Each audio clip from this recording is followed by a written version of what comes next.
You, Donald, and good evening, everybody. No, don't worry, your clock's not gone wrong. I'm covering this hour for Ian Dale, and I'll be staying with you tonight for 2 whole hours. And to begin, it's been a pretty tough time over the last few years for the High Street, and we get the figures that last year, in 2017, 6,000 shops closed across the United Kingdom, footwear and fashion being hit the hardest. And today we get the news that retailer House of Fraser has brought in advisors to try and work out how they can restructure the business, and this on the same day when Debenhams have announced a dramatic fall in their half-year profits. So I want to know from you, do you give two hoots about the High Street anymore? Perhaps you couldn't care less what shops are available locally to you. If that's how you feel, call me on 03456 606 0973. Or maybe like me, you think actually shops matter. Do you know the village I grew up in Kent, there were 6 shops there when I was a kid. And I remember 15 years ago when the last shop, the post office / newspaper shop, closed.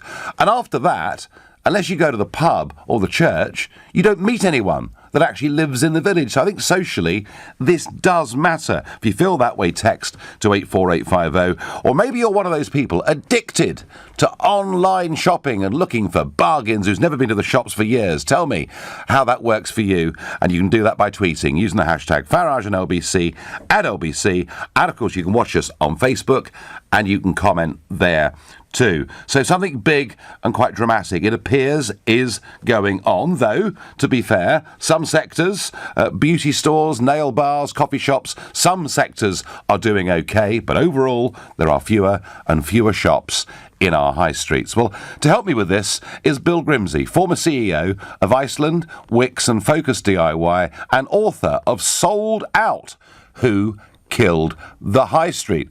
Who better than Bill Grimsey? Good evening, Bill.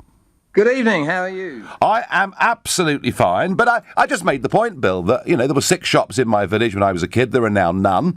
And I think in terms of the community and knowing what's going on and a sense of togetherness, it's actually made quite a big difference and, you know, not one for the better. So I'm a bit sad to see what's going on. But so tell us, given you've written this book, who has killed the High Street?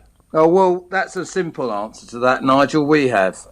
We simply don't use shops in the way we used to. But that's not the key here. We are smack in the middle of the biggest social and economic change that this country has experienced since the Industrial Revolution, and it's called the Technology Revolution. Yep. And the 21st century is going to be a very different place to that which you and I grew up in. So what do we need to do in order to ensure that our towns and high streets are places where we want to gather, socialise and live as a community? And the answer isn't shops. It's more based around the community hub, based on health, education, leisure, entertainment, fun. And when you generate people in that area, then you'll have some shops. But, you know, some of the shops that we're losing, it's not a sad thing, because what we became in the 90s was clone cities all across England. They weren't any different. They had all the same national shops and they were all boring. So what we now need, and we will see increasingly, is these places become a centre of activity where there's an experience that attracts people to come. But we need a political will and we need a lot of change in order to make that happen. Do you know, Bill, what struck me? About 3 years ago, I was in Rotherham. And, you know, that's a town that's been on hard times. Obviously, the big Meadow Hall shopping centre down the road in Sheffield. And I was there in Rotherham. And I was seeing boarded up shop after boarded up shop, quite a lot of charity shops, obviously, things like that. What I noticed, though, was above the shops, there were flats, and they all seemed to be empty. And I got into my mind that we've decided that the centres of our towns and cities are for retail. Wouldn't it perhaps be an idea if people started to live again in our cities and our town centres? And if that happened, the small convenience store, I would have thought, makes a comeback. Absolutely spot on, Nigel. I mean, you could have written the Grimsey Review 2, which we did a Grimsey Review 1, which we published to government in 2013, and 5 years on we're revisiting it, and there are 9 authors involved, and they're all experts in their own field. And what it recommended then, it almost certainly recommend is that we repopulate town centres, densify the population. We've got a housing shortage, and we've got the answer sitting above these shops. Yes. And we don't seem to grasp that opportunity. And and the other factor to add to all this, Nigel, is that I don't know how old you are, but when I'm 80 in 14 years' time, there will be twice as many 80-year-olds in the UK as there are today, and we haven't got a plan or a clue what to do with them. And town centres are an opportunity, not to make them a place for just old people, but they are an opportunity to get apartments that would be attractive to people. I feel that very strongly. I feel that very strongly, but I have to say, it wasn't just Rotherham, but it was seeing it in Rotherham and realising there was all this empty space, but no one living in it, and actually there was a great opportunity. So, no, I'm absolutely on the same wavelength as you with that. Can I ask you, and it's perhaps not the easiest question, but is there a lot more bad news to come for the traditional high street chains? Much more. We are going to change dramatically over the next 10 to 15 years. Let's take an area that's everybody's familiar with, which is food retailing. Yep. Why the hell would my granddaughters that are growing up so technology competent want to waste most of their precious time wheeling a trolley round a supermarket buying stuff that they don't need to touch and feel to buy? So toothpaste, deodorants, tins of stuff, they don't need to touch and feel it. Why the hell would they want to do that? What they do want to touch and feel, and what they do want knowledge exchanging, is fresh food. So I predict that in 15, 20 years' time, you might well see one of the big four go bust. Yeah. And there's too much superstore space out there. And I think you'll see fresh food emporiums reappear in town centres with street food, with entertainment, with experts, and TV shows and cooks and chefs and people. So it's not all bad news then, Bill, is it? I mean, no. It's the big issue is that we've got to have vision. Yes. And we've got to try and manage it. The problem we face is that local authorities are strapped with two things. One, they're political, so they're voted in and out every 5 years, so they naturally think short term. And two, they're being starved of central funds. And they are now looking to see how they can generate money from public realm. And guess what they look at? They look at shops, and it's not right. They've got to open their eyes, and they need some help and advice. And hopefully in July, when we launch Scrimsey Review 2, we'll be able to help them again with that. Excellent. And finally, Bill, just help me with a technical detail. When people hear on the news that retailer House of Fraser has brought in advisors to work out how to restructure the business, what does that mean in plain English? That means that they're in the poo. Right, basically. Okay. All right, you asked for plain English. I got it. Very good. No, right. Like a man who speaks his mind, Bill Grimsey, thanks ever so much for joining us. And Bill there, former CEO of Iceland Wicks and Focus DIY, the author of Sold Out, Who Killed the High Street, basically saying, the bad news, I guess it started with Woolworths, didn't it? Disappearing, and it goes on and on and on. Toys R Us being perhaps the most recent example of a high street chain that's simply gone, and Bill saying there's a lot more of it to come. There's a fundamental change about to happen. I'm going to ask Ravi in Isleworth. Ravi, does it matter to you that local shops are closing? Yes, it matters a lot for the simple fact. I'm not going to mention any boroughs. Right. But what's happening in and around West London is car parks are closing in and around high streets. Yes. They're being sold on to developers. But even 2-3 years back, you had parking attendants employed by the councils who would, jump on people if they were 1 minute late. So there's no incentive to drive. So what's happening in the high street is, well, I don't even say it's a high street now. It's either a bookies or a kebab or a pound shop. Yeah, well, that's about right, actually, in a lot of the country. And the other point, Ravi, is so many so many town centres have ludicrous parking charges, and people think, the hell with that, I can drive to the out-of-town, big park. I don't need an umbrella because it's not going to rain. I'm not worried about the kids being hit by a bus or whatever it may be. Absolutely. But I do think local council, I know it's good revenue for local councils, but I do think that whole issue of parking, as you say, a lack of parking and the cost of parking has made quite a difference. But when all those shops go, there's something about the community, Ravi, that dies, isn't there? Yeah, absolutely, because as the previous gentleman said, we are kind of living longer. And, the library could be a good focus, but without any shops there. I mean, even the charity shops, they're just coming up. There's no choice. No. Woolworths has gone, and Yeah. I don't want to mention it, but Mark Spencer's has gone. Well, they of course had some layoffs earlier in the week with their distribution store in Warrington. Absolutely. No, Ravi, I thank you very much for your call. I think what Ravi's saying is quite typical. Parking's a problem. The high street now, bookmakers, kebab shops and charity shops. Oh, and coffee shops. We seem to drink an awful lot of coffee these days, much more than we ever did before. But it's not all bad news. It's not all bad news, provided, and I was pleased that my analysis was shared by Bill Grimsey there, if our town centres change, there is a future.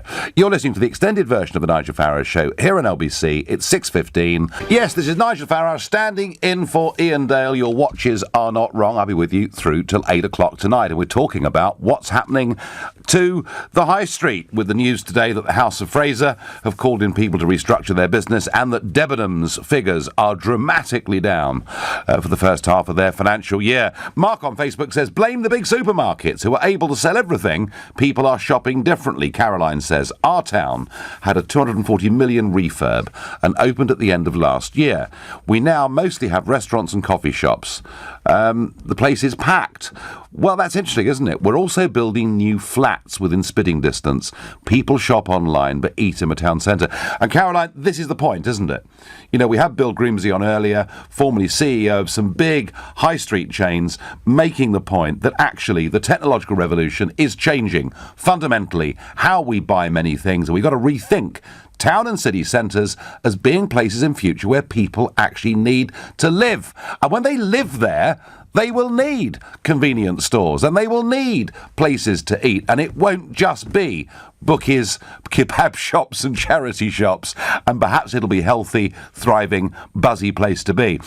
We get here on text from Bulgaria. I live in Sofia, where people live in the cities above the shops. Independent shops thrive, and the city is an amazing place to live and work. So there you go, can be done. Nigel, it's not just the shops. Pubs are closing too at an alarming rate.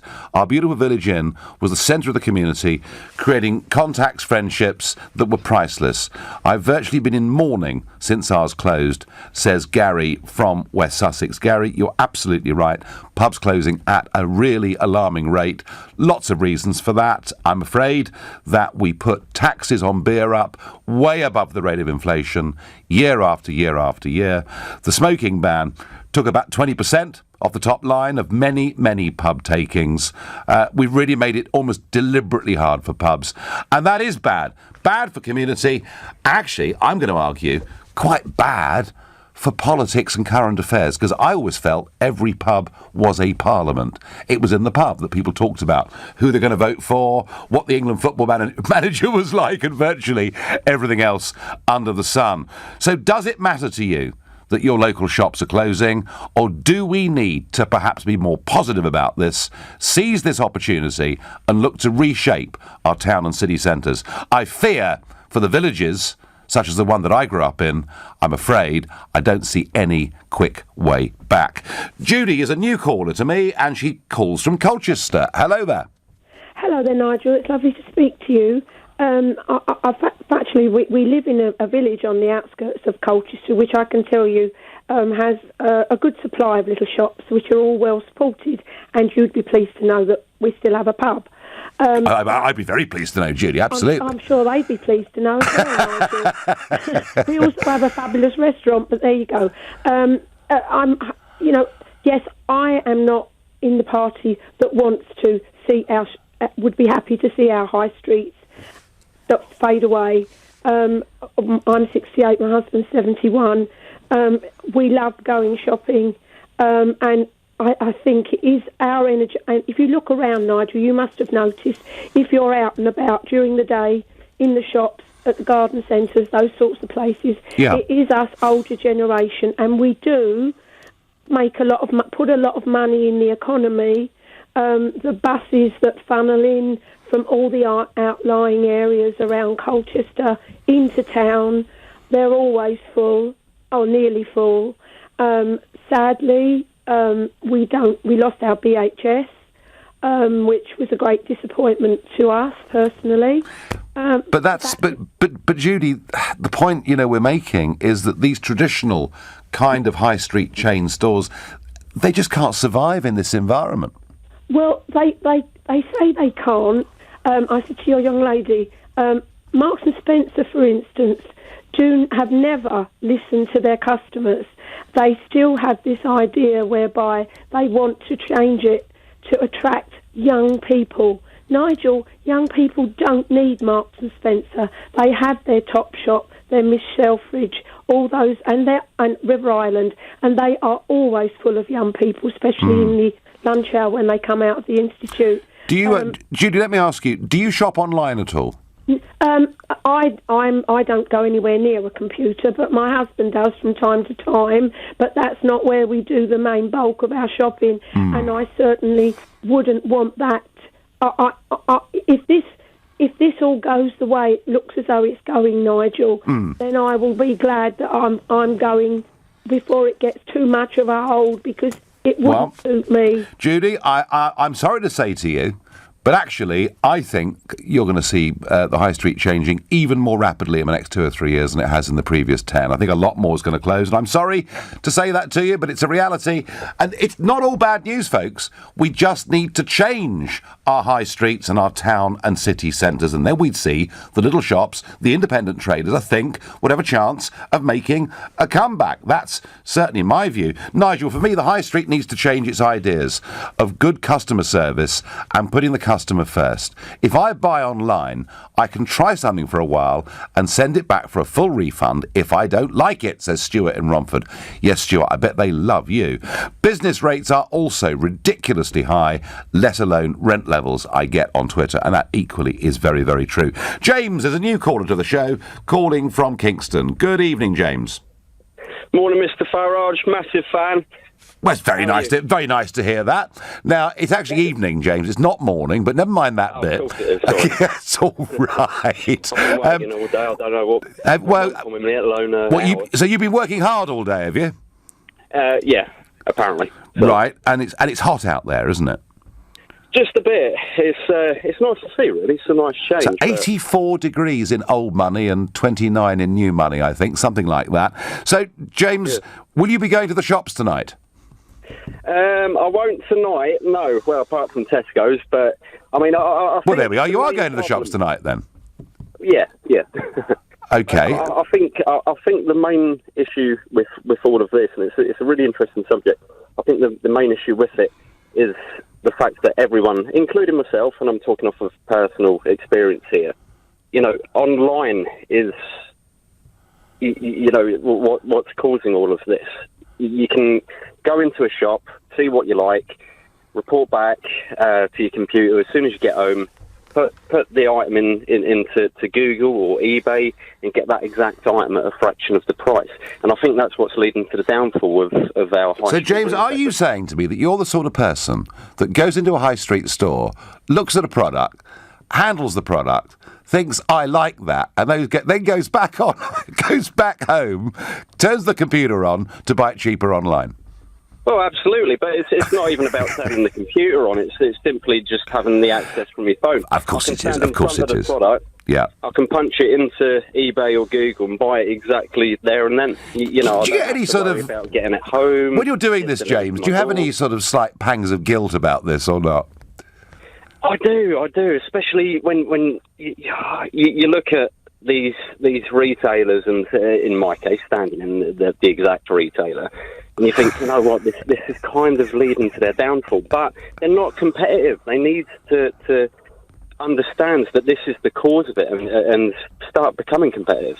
Yeah. No, James, look, I was teasing you a bit there, but actually I'm sure there were loads of people doing exactly what you're doing, and they're finding value online. They're getting guaranteed next day delivery. If the product's not up to scratch, they can send it back, and it does work. You're absolutely right. James, I thank you. One quick caller before the news. Matt is calling from North London. Hi, Matt. Hello. No, OK, I can't get hold of Matt, but on Twitter I get small businesses can't compete with larger businesses, so give them tax relief to help them. Well, yes, but I guess the trouble with that is, how do you define small business and big business? It could be done.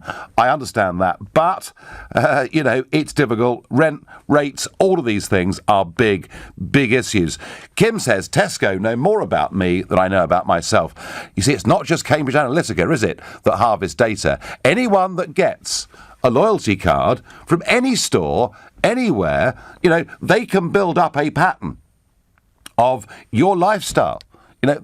What you drink, what you eat, other habits they can deduce from what you buy, there in their shops. So I have to say, I've got no loyalty cards anywhere. Matt says it's all about land, rent and traffic. Make this hard for people. Well, traffic is a real issue, rent is a real issue, land is a real issue, but the internet, Matt, is the real issue. We are increasingly buying things, shopping online. That makes it virtually impossible for the traditional retailers, chains in our high streets. Many of them have gone, and many more simply are not going to survive. You're listening to an extended Nigel Farage show, exclusive in LBC.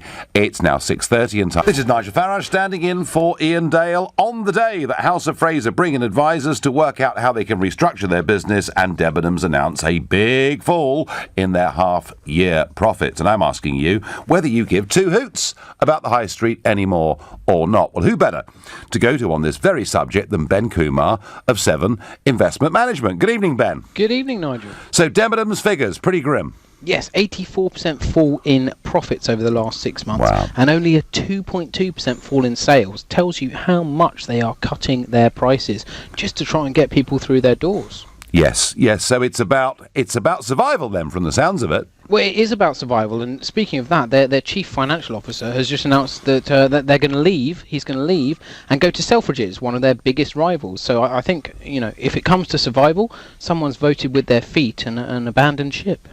And this follows, doesn't it, Ben? A succession of really bad news stories with Toys R Us, for example, and Jones the bootmaker calling Carpet Right, VHS. There's so many of them. I mean, the list goes on and on and on. Prospects don't look good for the high street, do they? No, but it's not to say that people aren't shopping. It's just that they don't do it in the way they used to. And the places they go to now are more about experiences than they are about shopping. And Debenhams is trying to catch up with that, trying to build stores that give you an experience rather than just being a place to go and buy goods. But it might be a bit late. We've got a lot more to do. Now, one of the stories, Ben, that I've been watching, as somebody who was a commodities trader, but I don't think the public have seen, the oil price has rallied very sharply, hasn't it? Yeah, it has. It's a 3-year high, $74 a barrel. Now, that's still quite a long way below where it was at $110 a barrel back in 2014. But, we had, maybe it was the end of 2015, Goldman Sachs were predicting $25 a barrel. Good old Goldman, yeah. Yeah, I mean, that's clearly wrong. Yes. When it comes to forecasting. But we hovered around $50 a barrel for quite a long time, didn't we? We did, but we've got a couple of things going for us now. One is that global growth is really picking up, so there is a big source of demand out there. The other is that oil companies are quite slow to respond, so they cut production, but it takes a long time for that cut to come through. So supply is falling off just at a time when demand's increasing. And could it be from Mr. Putin's perspective that actually those missiles being fired into Syrian targets from the Americans, the French and us have done Mr. Putin a bit of a favour economically? Well, I mean, that's some severe second-level thinking, if that's really true. But I'm not saying he planned it, but it does seem to me that tensions in the Middle East haven't done any harm. And finally, Ben, whilst you're on, we've heard a lot over the last 22 months about the weakness of the pound following the Brexit referendum. But can you just sort of nail it? That really isn't the case anymore, is it? It's tough to say the pound's weak. At $1.42, we're not too far off the levels we were at before the referendum. Now, look, The global economy is a big puzzle. No one quite knows what affects currencies from one day to the next. But certainly the pound is not falling off a cliff as many people predicted. There's still a long way to go, I think, in the referendum discussions, or at least in the negotiations about Brexit. But at the moment, the pound's telling you that, it's not a cataclysm. Yeah, no, absolutely. Thank you ever so much. That was Ben Kumar, 7 Investment Management, and, once again, someone there from a business analyst perspective confirming the high street's in trouble. The likelihood is, I'm afraid, a lot more shops are going to close, at least the ones on the current model. Big changes needed for our town and city centres. But a lot of people, it would appear, don't really care whether their local shops disappear. I wonder what Paul from Nottingham makes of this. Good evening. Yes, hi, good evening, Nigel. Listening to Ben, I think that the key word that came out from my perspective will be experience. Let's just say, heaven forbid, you fainted in Brent Cross. I'm not suggesting you looked at the prices, but you just fainted. You woke up, and you woke up in the Victoria Centre, or you woke up in the Trafford Centre. The odds are, when you look round, you wouldn't actually realise which centre you're in. Because they're the same shops. Yep. You've got it. You've got it. And it's boring, Paul. You've got it again. Very boring indeed. So let's keep the word experience to the left. Now think of costs. You are managing, as a property developer, you're managing a major centre in a city, and you're having to charge pretty high rates. Now, rents. The rents that you're charging to a family sort of niche business are just not manageable. So there's no use pretending you can get near it. So here's an alternative, providing a solution, which is what I do for a living on a good day. Okay. Let's assume we now have a balloon. So all the retail sales are in fact captured by the centre. And so if you're having a great day and busy, they're going to take a very high percentage of what you're taking because they're entitled to it. You're getting the footfall, you're getting the margin, and then you get a lousy, terrible weather day like we've had that various retailers will blame as they this was the beast from the East, Paul, which some have blamed on falling retail sales. Yeah. Yes, well, the Almighty probably always has a hand in something, Nigel. But let's just say that the beast from the East hits you, and you just take a tiny amount of money. So you haven't got a sweat because you're only paying over that tiny amount. Now, where does this come in? The actual centre becomes an integral part of the marketing, because if you've got a centre and you've been very careful selecting niche retail operations, that's people, smaller businesses who can produce exciting and unusual products, but probably just don't have the wherewithal and capital to be playing in the... Okay, so you're looking at a new business model, Paul, really, aren't you? Well, isn't this something that's needed? Yeah, no, listen... You were saying. Yeah, no, that's very, very interesting. And what's for certain, Paul, I'm sure you know this better than I do, what's for certain is the current model, the current trajectory, all of this on, is only going to be more doom and gloom. Paul, fascinating.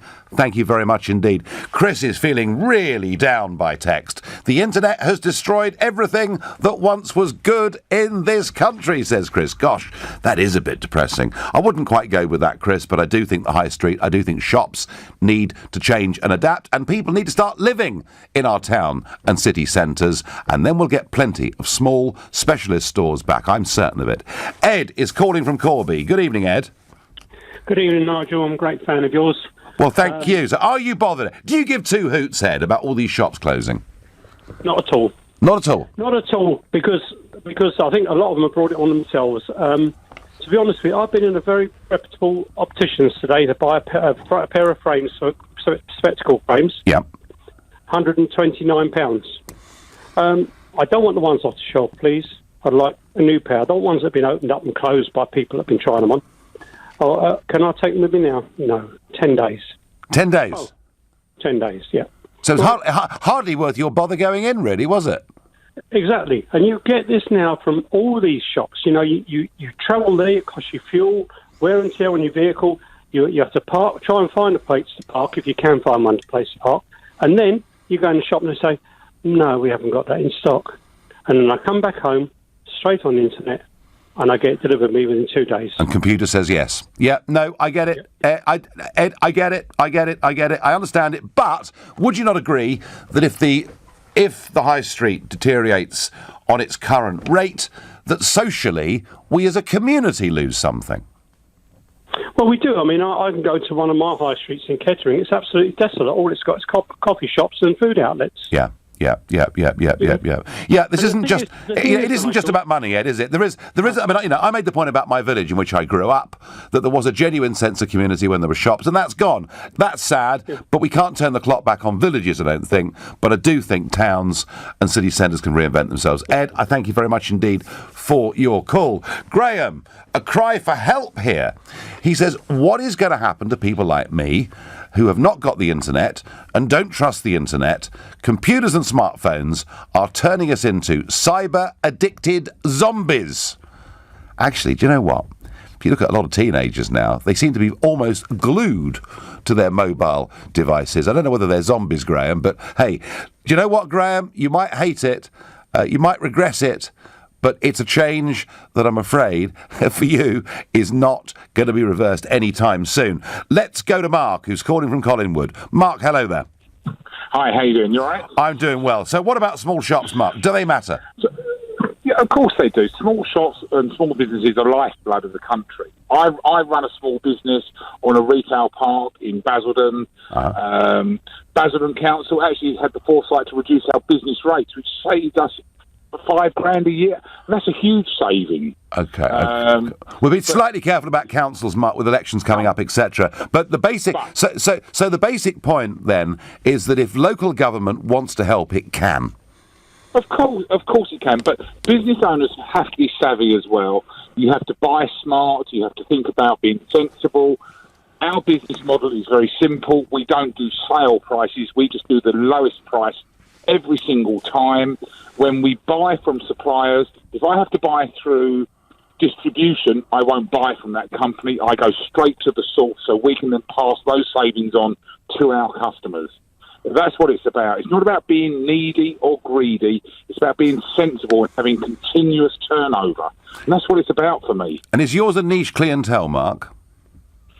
Well, I sell flooring products. So we do engineered flooring, Cardine flooring, laminate flooring, to domestic and trade customers. But we have one price fits all. No sale prices. Yeah. Sale prices, Nigel, in my opinion, are false, because if a retailer like Debenhams or Selfridges can afford to give 40, 50, 60, 70% off their products now, they can do it from day one. The buying power that those companies have, they can afford to do it from day one. Yeah.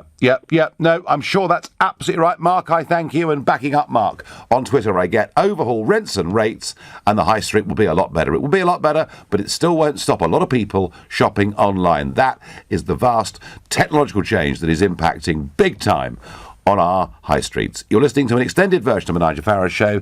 It's now 6:45. The high street's in big trouble. House of Fraser calling people in to advise them as to what to do. Debenhams, massive fall in profits. I want to know from you, what's the last high street shop you went into? What was the experience like? Because kind of what we're getting here is that it's an outdated model. It needs to move on. It needs to change. Our town and city centres need to move and change. But quite a lot of you saying, actually, the service you're getting in the high street is far worse than you get when you buy a product online. Another change I think that's going to come, and this I think is a rather good one, is that increasing numbers of consumers want to buy British-made products and are prepared to pay more for them. Yes, 93% of consumers in a survey said they're willing to pay more for a product made in Britain than a similar item made elsewhere, and that's up from 43% with the same sample 5 years ago, a poll by the Make It in Britain campaign found. So, who knows? Maybe there's going to be a big Brexit boost that suddenly we're going to feel as an independent country we want to buy British. Certainly governments back in the 1970s used to work very hard to encourage us to do so. Michael is calling from Hendon in North London. Hi, Michael. Hi, Nigel. Good evening. I think the issue is a structural one. I think if we look across the country, the council non-domestic rates are far too high. Rent is far too high.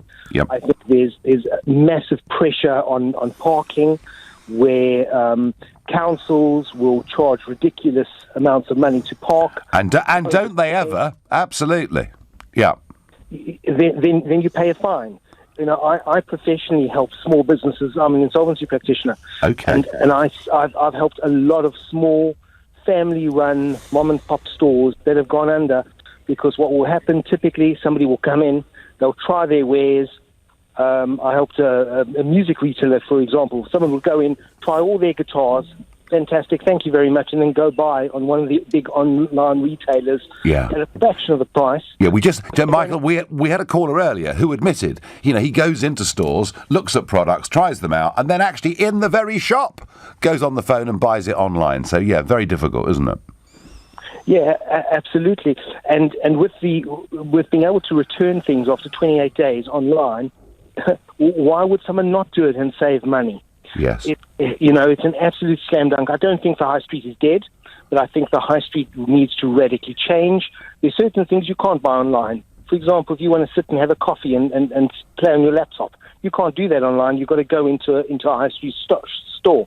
I always try and frequent the mom and pop stores, unless their service is dire, in which case I leave. But the little store that gives me great service, I always go back to. Yeah, well, I would too, of course. Absolutely, I feel exactly the same way. And Michael, tell me, as an insolvency practitioner involved in this sector, are things going to get quite a lot worse before they get better?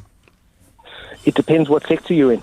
I think if you're a coffee shop, things are going very, very nicely. If you're a pub, things are very, very difficult. Yeah. There's a lot of pressure on hotels. There's a lot of pressure on anything that requires a large amount of space, because your rates are... Space is money, yeah. But, Michael, as you say, you mentioned yourself, there's a whole list of reasons things are going wrong. It's very difficult to see it turning around quickly.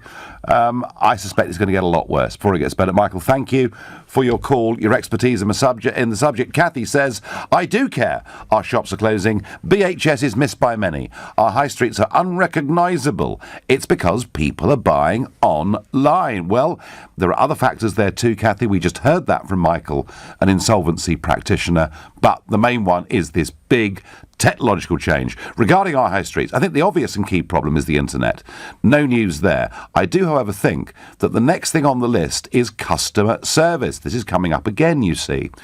I have worked in retail until recently, and I saw a palpable decline in customer care over the years, says Mark in London. And yeah, we've had callers saying that. Actually, they're getting a better service online than they're getting going into shops and meeting people. And by the way, that applies also to pubs. Quite a lot of the pubs that have closed over the last few years have not been well run. And why is it? You travel around Europe, and OK, their model of pub is different, but you'll see the bar that in the evening is full of people, but in the morning they're selling newspapers, they're selling cigarettes, they're selling fruit and veg. I'm amazed that not more of our village-type pubs, those that are struggling to keep going, I'm amazed that more of them haven't diversified and haven't got a small shop as a part of them. There you go, there's a business idea. For nothing. Raphael is calling from Chelmsford. Good evening. Good evening, Nigel. How are you? You all right? I'm all right. I'm as I said earlier, my little village, the shops have all gone. I accept that for villages it's very difficult, but I do think if our towns and centres change, there is some hope. Indeed. Now, one thing I wanted to mention, Nigel, is I can hear a lot of people, they are relating what is happening with cost saving and cost cuts and money saving and so on. Now, what I think an important component to what is happening is also time. And the reason I'm saying this is that in the current time, I think we have less and less time for leisure because everyone is so busy. Yep. Now, when you shop online, the process is accelerated enormously. So instead of me going shopping to Sainsbury or whatever, to any chain, I can do my shopping online in 10 minutes, and then I've got more time to go for a beer, I've got more time to go to do my gym, I've got more time to go to a movie or to spend with my family. So I think that is very important, actually. Well, I think that's absolutely right. And, I think to myself, and I don't shop a huge amount, but if I've got to go and get something specific, and I think, what's the traffic going to be like getting in? Am I going to be able to park? Am I going to lose my rag because I can't park anywhere? And when I do find somewhere, it costs a lot of money. And you come back and guess what? Someone scratched your car whilst you've been... So, yeah, there is a lot of aggro, isn't there, with going into town centres and shopping. And I get it. Online is quicker and easier. A point, Raphael, extremely well made. And I thank you. It's the cost of going to the high streets that does it. People, parking, queues, items out of stock. I get that on Twitter. Yeah, it's the aggro factor, isn't it? Is going to the shops a pleasant experience? And often, has to be said, it really isn't. Nancy is calling from Hornchurch. Good evening, Nancy. Hello. Hi there. So, Hello, Nigel. Does it matter to you that all these stores are closing?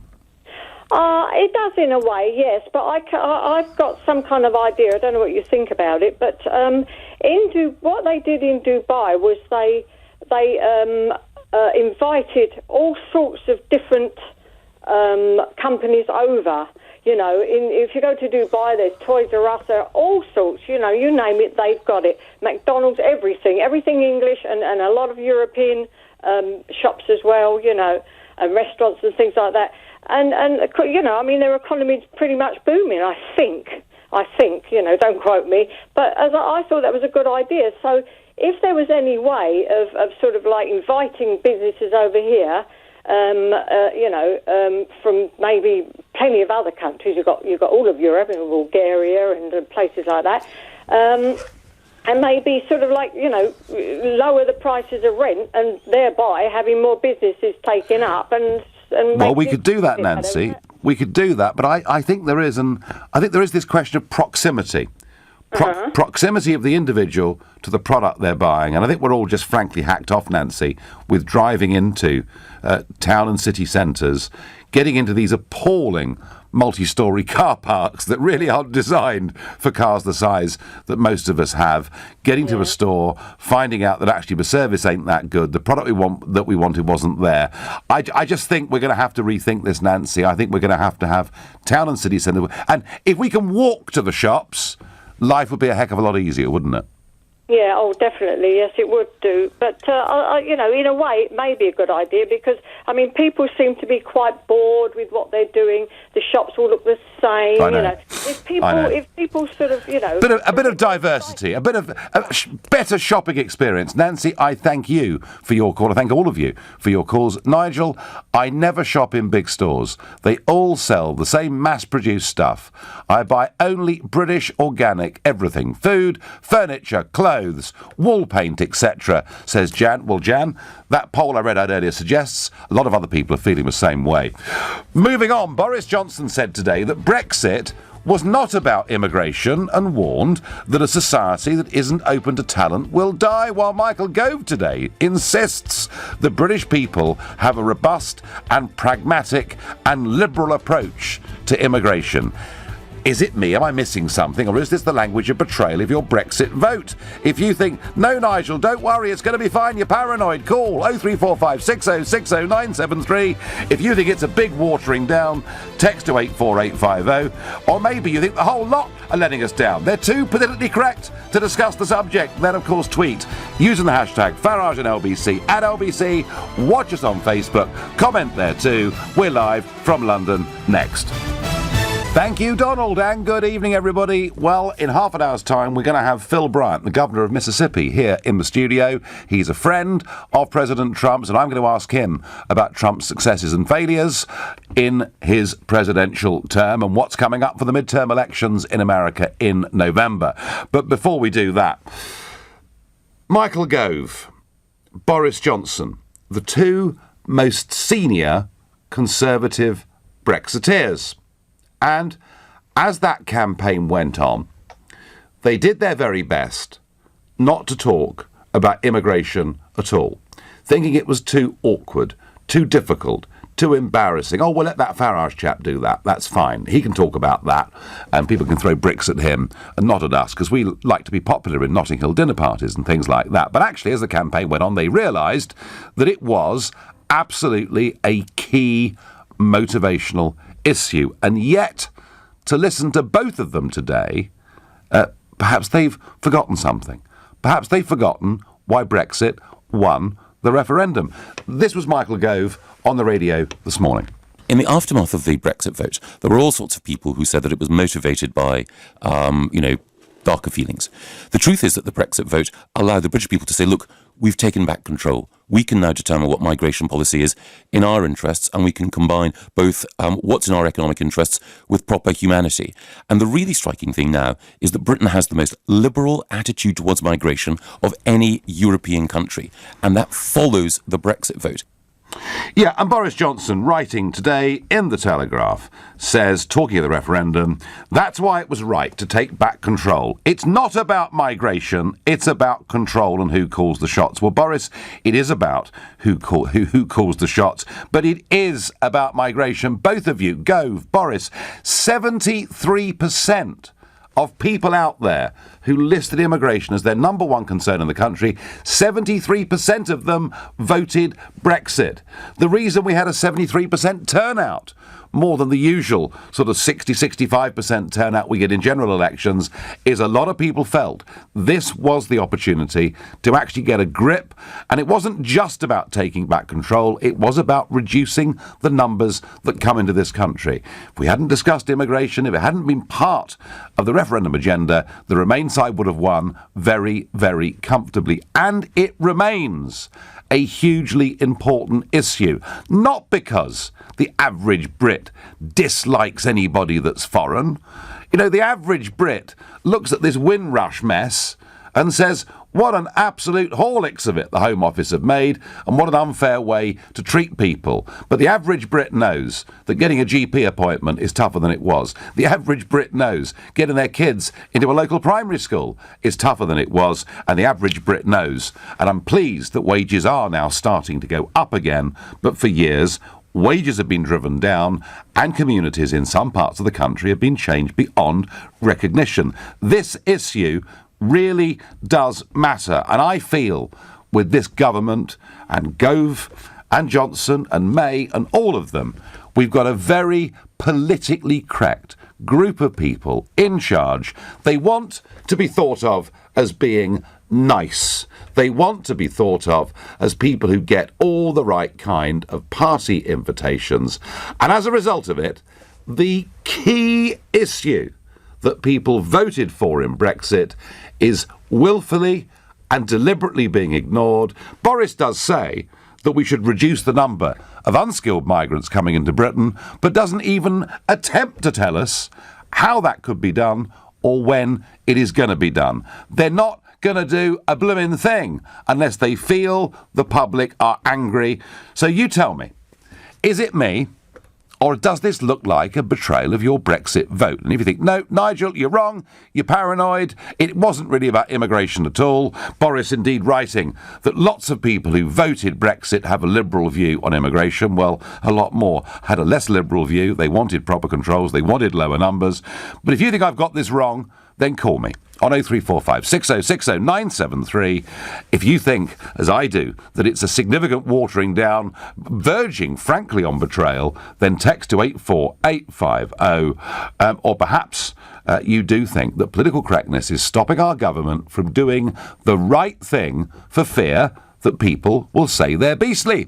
In which case, tweet using the hashtag Farage and LBC at LBC. Watch us on Facebook and comment there too.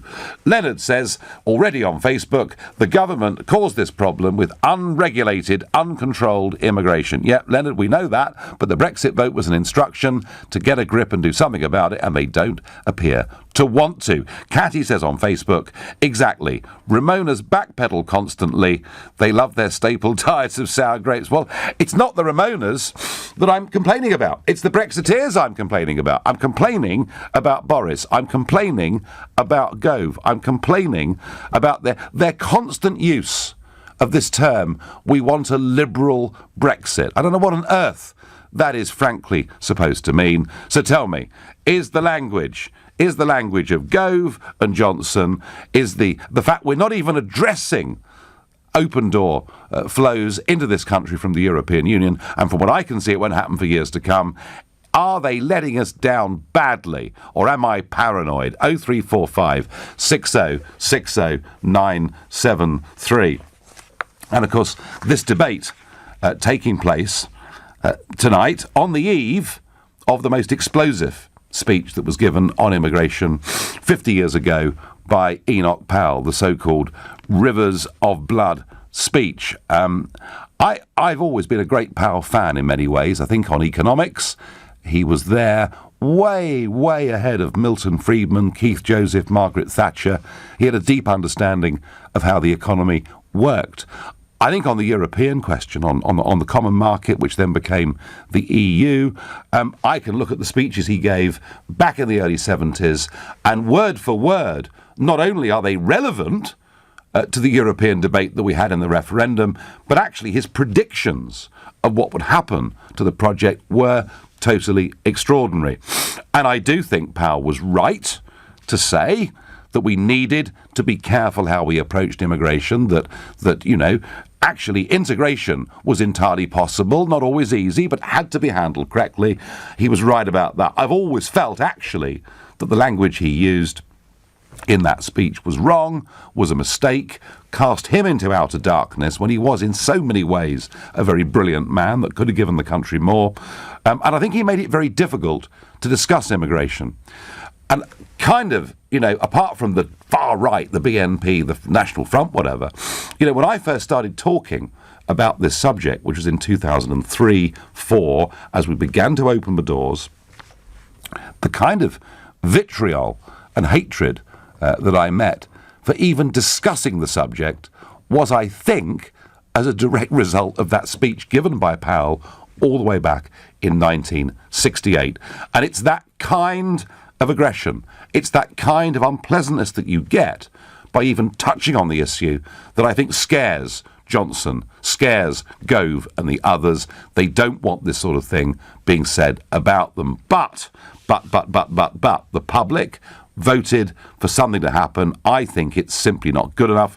And when Boris says that, you know, it wasn't the reason, it wasn't the key reason that people voted Brexit, lots of Brexit voters had very liberal ideas, namely sort of open door, free movement ideas on immigration. I just think, Boris, you are wrong.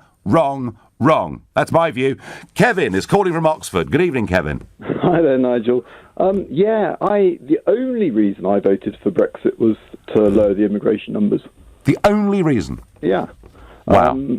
Because I had a sneaking feeling that we would be okay in terms of money, either in or outside. I think we could have made enough money to keep the country running okay. Yep. And my concerns were more cultural rather than economic.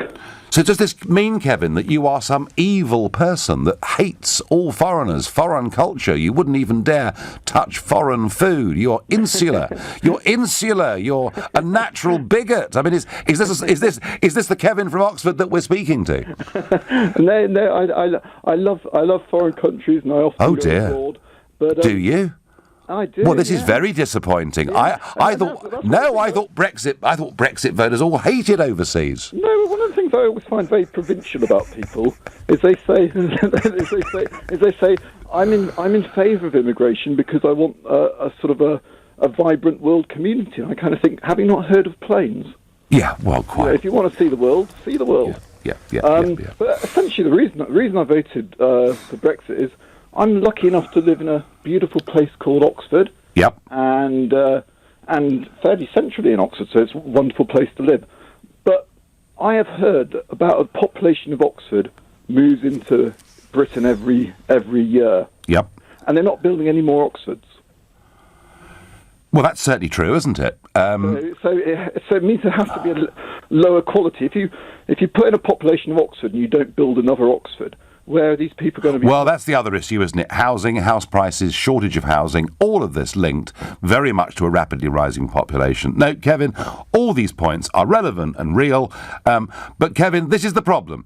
You know, genuinely, Gove and Johnson are not fighting for people like you because they've got a chance to do it from within government. They're not doing it for fear of being called horrid. But, Kevin, I think there are millions of people like you out there, millions of people who voted Brexit, and immigration was absolutely at the top of their concerns, whatever Boris Johnson and Michael Gove say. You're listening to an extended Nigel Farage show exclusively on LBC, and it's now 7:15. Well, Boris Johnson and Michael Gove saying they want a liberal Brexit, telling us that a lot of people who voted Brexit actually have a very, very open-minded liberal view on immigration. Of course, people who voted Brexit and voted Remain had all sorts of different reasons, but 73% of those who put immigration as their number one issue did vote for Brexit. It was the overwhelming reason why Brexit won. I think they're wrong. I really, really do. Bill is a new caller from Wandsworth. Good evening, Bill. Hi, Nigel. The reason I'm calling is I think they've got it right, actually, on this particular issue. Right. I do think there's a disproportionate fear about immigration. I live in London, and where the greatest number of immigrants live, and there really isn't a fear of immigrants abusing the system in London. The fear tends to be in more rural areas where there are very few immigrants. The British that actually live amongst immigrants, I think, welcome them and feel that immigrants stimulate the economy. I mean, the NHS is often cited as a problem where immigration is increasing the problem with the NHS. But in fact, the NHS would be worse off without immigration because immigrants staff most of the NHS. Well, that's not quite true, Bill, but there are plenty of overseas. There are plenty of overseas people who work in the NHS, but there are millions of overseas people who are patients of the NHS. I mean, Bill, I would argue actually it's a disgrace in many cases, and forget Europe, think more broadly about Africa. It's a disgrace that we take so many highly trained people away from countries that probably need those skills very much more than we do, and we're not training our own. Bill, whether there's Bill, whether the fear that is there that you talk about is justified or not, would you accept that one of the main reasons people voted Brexit and Brexit won was because people wanted the numbers that coming into Britain to be reduced? Well, I think there's a concern about immigration. As you stated, the figure was 73% of people were concerned about immigration. But I think, what we're doing as Gove and Johnson have suggested is that we're getting control over those numbers and to ensure that the right sort of people come into Britain and that, we perhaps restrict people according to skills. And certainly people who abuse the social services, we don't want to welcome people who abuse the system into our country. That wouldn't be right. My feeling, Bill, is that we're going to get control of it, but Johnson and Gove don't intend to use that control, and they're perfectly relaxed about numbers continuing as they are. And my charge to them, Bill, is they are not following the will of Brexit voters, giving the kind of speeches and articles that they come out with today. Well, I think there's no specifics on that 73% about how they want immigration controlled. So, Bill, I tell you what, those 73% of those who put immigration number one, who voted Brexit, half of those actually want zero immigration. They want no one to come in at all. That's how. So you're talking about 38%. Well, let's just get this figure clear. Of those who put immigration as their number one concern, 73% of them voted Brexit. And in the run-up to Brexit, immigration was the number one issue in the country. So I think I'm very confident in saying that it was... You're saying half of that 73%? Yes. So you're talking about 36%, effectively. Yeah, want zero immigration. Literally want zero. Yeah. Do we listen to that 36%? Well, Bill, frankly, that wouldn't be practical or pragmatic in the world we're living in. Of course it wouldn't. But the point I'm making is that Brexit was a firm instruction to say we need to not just get back control, but to exercise that control. I mean, Bill, net migration to Britain from 1950 until the late 1990s averaged 30,000 a year, and it's been going up to 300,000 a year. So, we are dealing with something of a different magnitude. And I just think, Bill, there are many millions of people here who engage with the democratic process, wanting something to change, and they're just not getting it. That's my point. Well, I think, we never get exactly what we want in government, and that's part of democracy, isn't it? Yes. we have to go with the will of the people. And I understand your point about the 73% that wanted or were concerned about immigration. But if you look at London, I mean, I've lived in London for a long time, and I have to say that my impression of the state of services in London, for example, has hugely improved because of the numbers of migrants operating within the city. I think the city has been improved, and it's because of immigration. Well, it hasn't done much for house prices, Bill, but then Russian money may be the same as well. Bill, I thank you. Bill, who's very positive about immigration. I completely understand his arguments, but I stick with the view. It was this issue that won the Leave campaign for Brexit. Without it, there never would have been a referendum in the first place. That feeling of disquiet that we didn't have control and there were too many people coming in and we needed to get a grip. I don't think Johnson and Gove have got any intention of getting a grip. They want a liberal Brexit, whatever that is supposed to mean. I'm going to go to Halifax and speak to Andrew. Good evening, Andrew. Good evening, Nigel. So, Am I right to think that they're not following the will of the people? You're absolutely right with a cherry on top, and I say that as both a Conservative voter and a Brexiteer. Right. I actually regard immigration as like adding sugar to a cup of coffee or a cup of tea. If you add 1 or 2 spoonfuls, it improves the flavour. In other words, if you have modest immigration, it benefits a country. However, if you go for what successive governments have done for the last 20 years, which is not really about immigration as economic necessity, but a deliberate policy of population replacement, what you end up with then is cups full of sugar and no coffee or tea whatsoever. And I'm afraid, your last caller, London is a classic example of that. Well, I wasn't going to get sidetracked into a debate about London, but I think there are parts of East London that we could visit, where we'd say, actually, what very large-scale immigration had done is to change those areas into something completely different in every way to what they were before. But I'm not going to get down that debate, that cultural debate today. Andrew, I genuinely think that Gove and Johnson and the whole blooming cabinet are so politically correct. They're the most PC people we've ever seen before. They don't even sound like Conservatives, Andrew, on any of these issues. Well, I agree with you, and as a Brexit voter, I see a little bit of a betrayal every day from the sort of the Machiavellian machinations of the vermin in ermine yesterday in the Lord. Yes. Right up to these proclamations from Gove and Johnson. I mean, Tory voter, Andrew. Tory voter, LBC platform. What's your message to Gove and Johnson? Get a grip and stop concentrating on what life is like within the M25 in this metropolitan bubble. Get out into the rest of the country. There are millions of us out there that are of equal importance to London opinion, and get out there and discuss, some of us, what we think about this wholesale change to our communities, because we are not happy with what's gone on. Andrew, thank you very much indeed. Very precise, very succinct. Helen is a new caller to the show. She lives in Exeter. Good evening, Helen. Hello, Nigel. Nice to hear from you. Well, actually, I'm hearing from you, really. But I am making a charge against Johnson and Gove. They're too politically correct. They're scared to deal with the issue, and they're letting Brexit voters down like a cheap pair of braces. Am I right? Am I wrong? Yes, I already suspect we've been sowed down the river with the fish. Mm-hmm.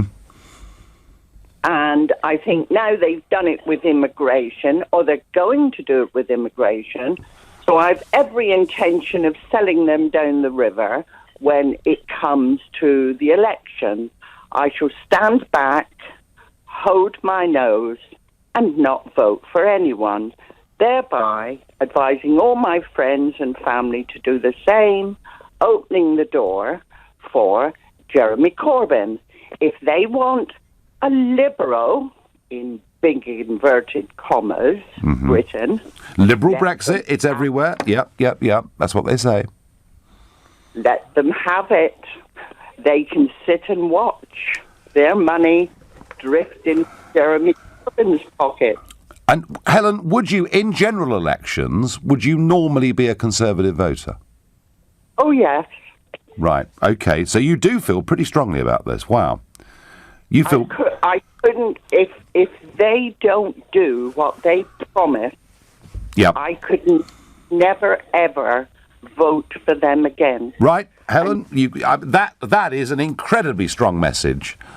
They better do what we told them to jolly well do, or people like Helen from Exeter won't support them. She couldn't have been clearer, really, could she? What does Jim from Billericay in Essex make of this? Good evening, Jim. Good evening, Nigel. As an ex-policeman, I can say that political correctness, I've got no time for it, and it's actually ruined the police force in this country.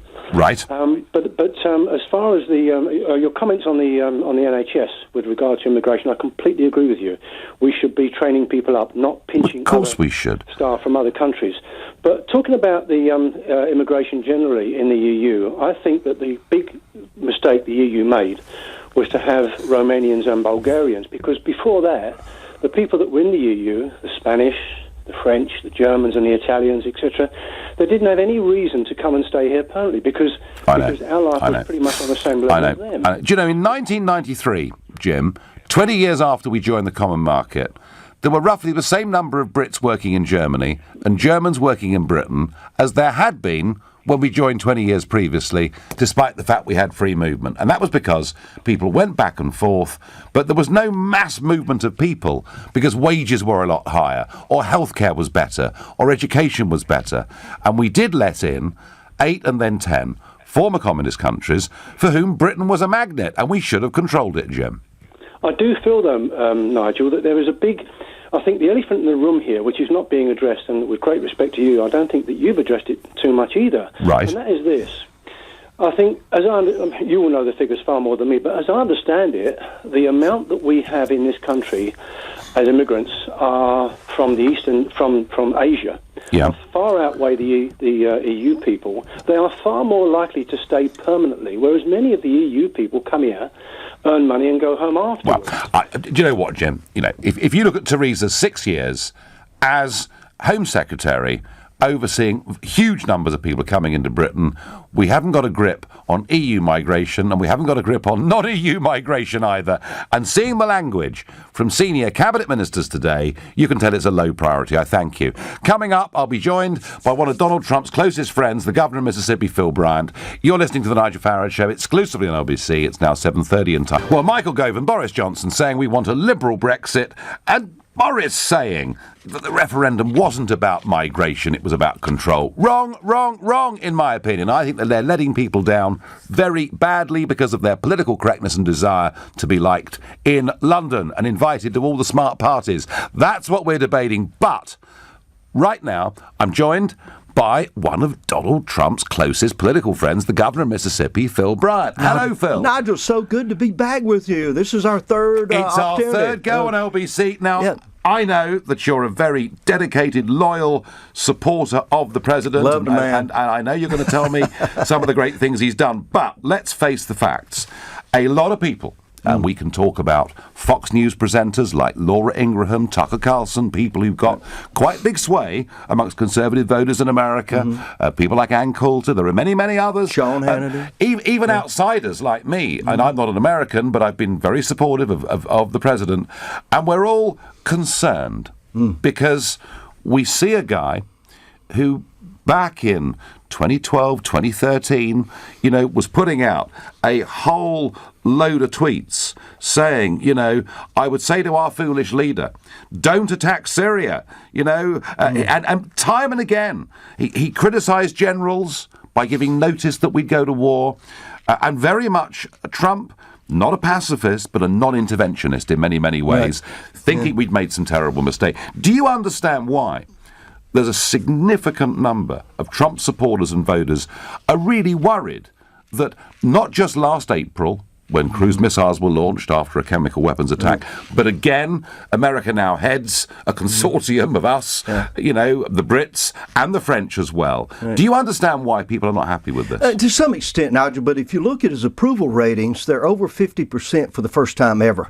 They're higher. His approval ratings among Americans just now are higher than Barack Obama's approval ratings were at this particular time. But to be fair, that was before the Syria strike, wasn't it? Perhaps so. I'd love to take it now. I think it'd do better. Americans stand with a leader at war, and when you begin to gas your own people, even after World War I, they realized then that this could never happen again. So it rarely, if it ever happened, even in World War II, is all the atrocities that occurred there. So when we see the gassing of innocent children in Syria, when we understand that there's been a red line drawn, we expect our president to stand by. Barack Obama drew the line, stepped over it, stepped back over it again, tried to draw it again, then erased it from the sand. So, yeah, and the other evolution that occurs is you become a president. You're no longer a candidate. You're no longer a citizen that can look at a distance and see an object and say, I think I would, this is what that object looks like. You're now the President of the United States. You have to make real decisions. He made them. I think the American public will stand behind him. Well, as I say, there is some disquiet amongst many that did support him, and they're worried because, we're now told that America is locked and loaded. And who's to say? I mean, don't forget that actually the opposition, ISIS, we know ISIS have used chemical weapons on 52 occasions.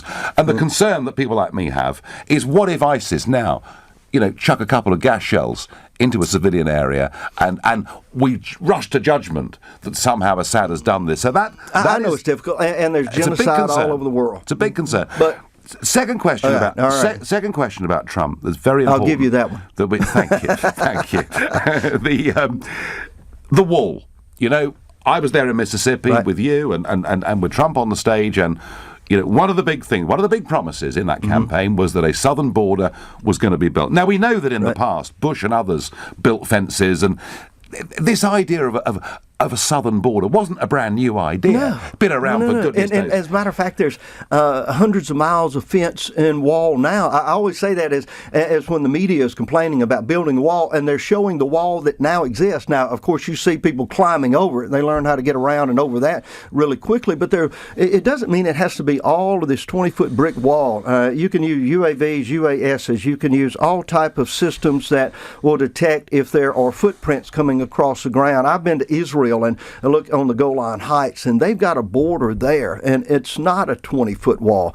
This president is doing everything he can. He's now calling on the National Guard the other day. I saw that they've been, and in fact, the governor of California has agreed to this, and things are which I was amazed Imagine by. That. I was amazed by Jerry Brown agreed to send California National Guard. I sent a note to the president, said the Mississippi National Guard, I'm Commander-in-Chief of the Mississippi National Guard as governor. We are standing by for your orders.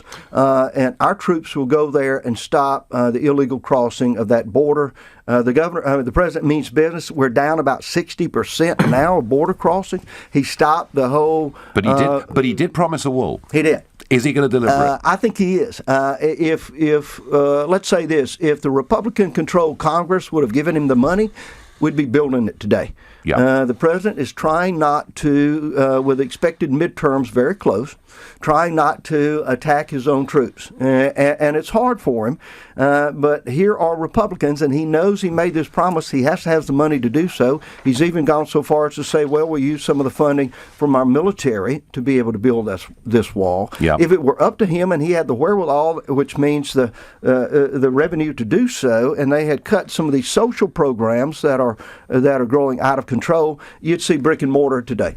Well, he needs to do it, in my view, because it was a big, big promise, and Trump voters want to see that wall. He's got to have Congress with him. They are the appropriators. The president or a governor cannot appropriate money. We can only sign or veto bills. You can go out there and use the bully pulpit to encourage them to have courage and determination, but you deal with Parliament.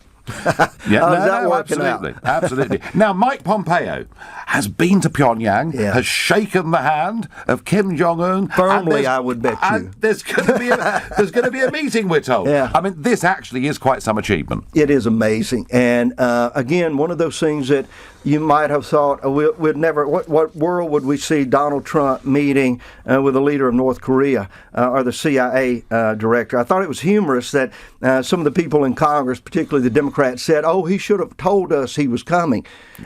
CIA, they don't tell you where they're going. They don't tell you who they're meeting with. And, oh, by the way, if they told people in Congress, I'm pretty sure that the media would know it within seconds of Mr. Pompeo hanging up the phone with some Democratic or even Republican leader in there. So, but this is a new ground. Imagine, if you will, if the leader of North Korea says, I'm going to begin to de-arm, to remove some of those nuclear weapons and threats against Japan and against the United States and against South Korea. This is a remarkable. If the president is able to pull it off, he should receive the Nobel Peace Prize. Well, it's interesting, isn't it? Because Obama, but of course, remember that amongst the global elite, Obama was good and nice and wholesome, and Trump is horrible and nasty and nationalistic. But Obama got the Nobel Peace Prize not for what he'd done, but for what he might do. So, I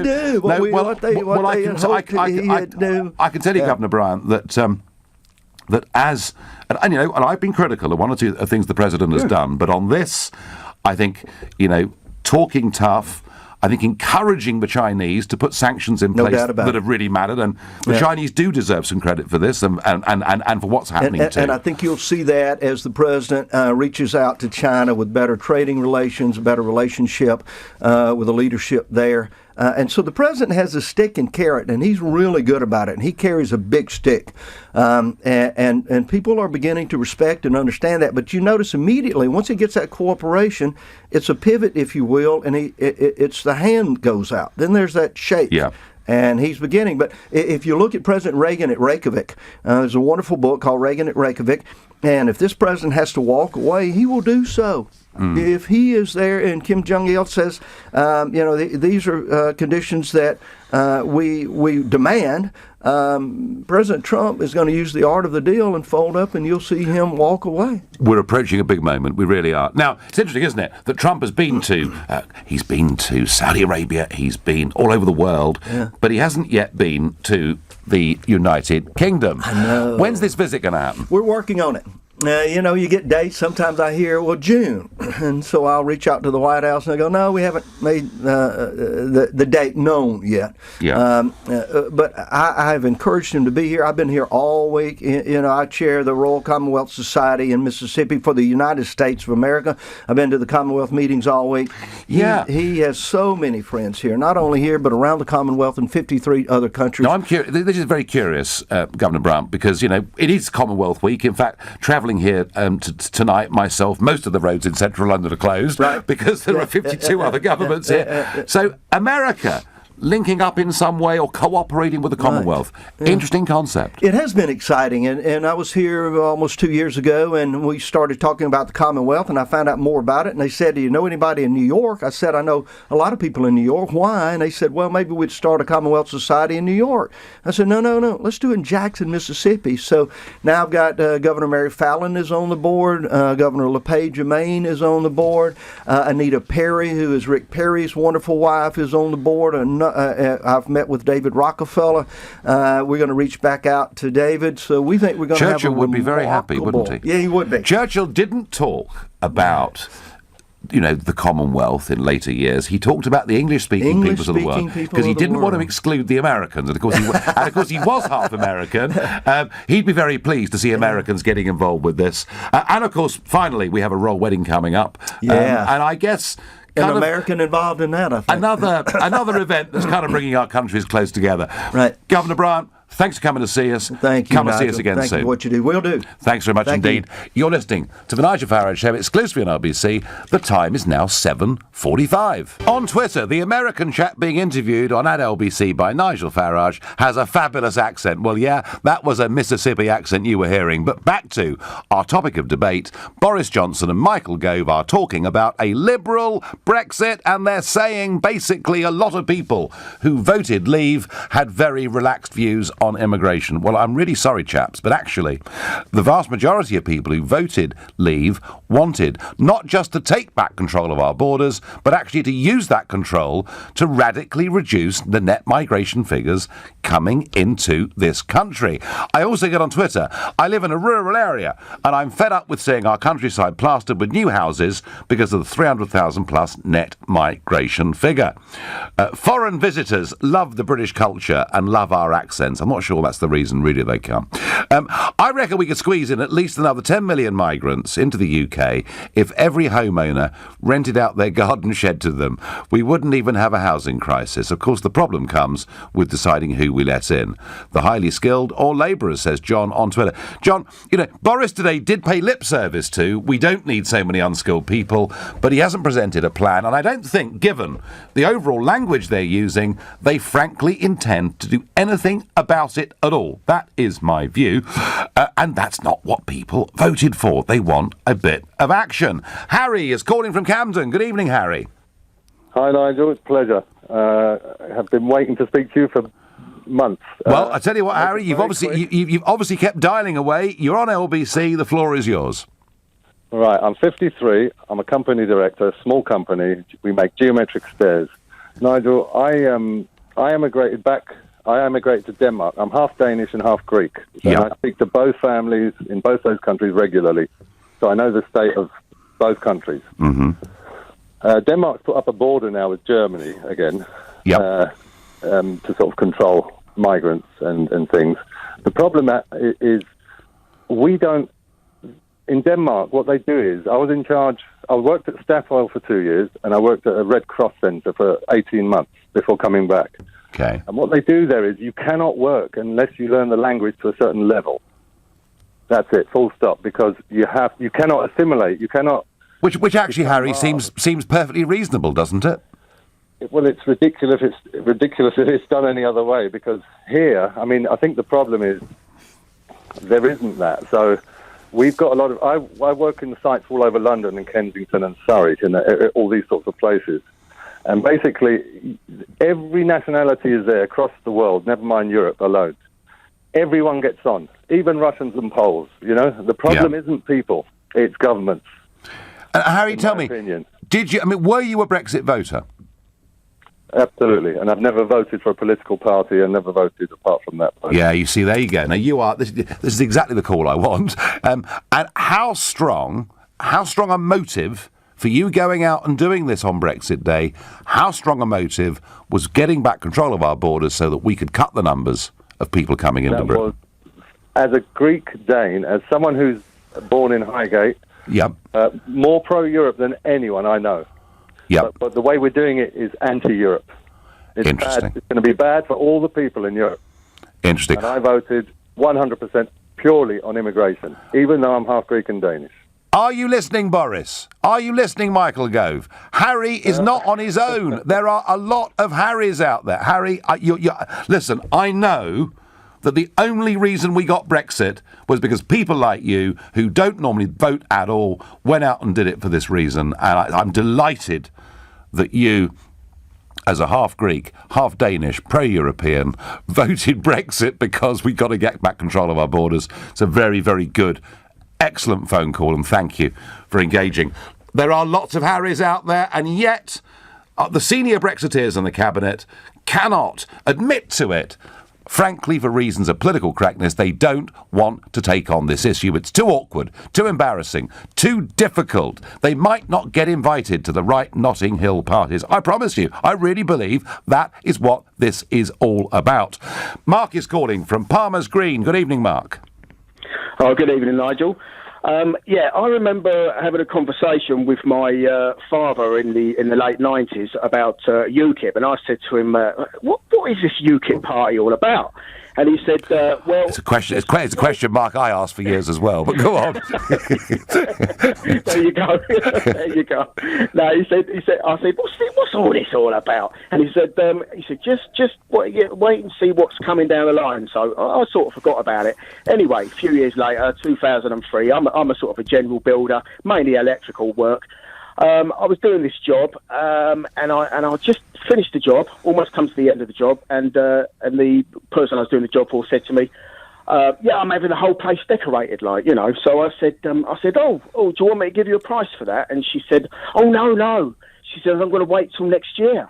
And I said, "Oh, why's that?" She says, "Well, all my friends are telling me that, you know, when Poland join and all the rest of it, I could get this job done for a quarter of the price, or maybe, you know, half or quarter of the price."